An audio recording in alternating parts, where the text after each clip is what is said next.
आज सासरी रिटर्न जाणार होते म्हणून ना बाजूच्यानी फणस होता तेच फणस दिले होते, पिकलेलाच होता तेच मी फणस आता फोडायला घेतले होते. आणि हा फणस ना काप्या जातीचा फणस आहे, रसाळ किंवा कापा असतो, याच्यामधला कापा फणस आहे. आणि कापा फणस ना खायलासुद्धा बरा वाटतो आणि छान लागतो खायलासुद्धा.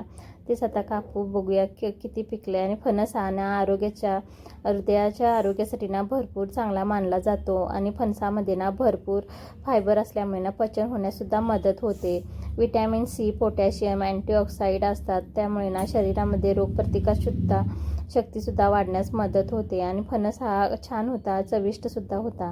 आणि गरे काही असे छान पिकलेले होते बघा, जास्त पण पिकला नव्हता, मीडियम बरोबर खाण्यासारखाच पिकला होता. आणि एवढे सारे गरे निघले होते. आम्ही ह्यांना ना गरेच म्हणतो, तुमच्याकडे काय म्हणतात नक्की सांगा. आणि एवढा सारा कचराने एवढे फणसाचे गरे निघले होते.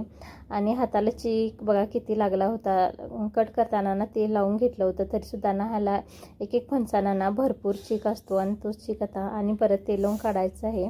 चला तर आजच्या पुरती एवढंच. व्हिडिओ आवडला तर नक्की लाईक आणि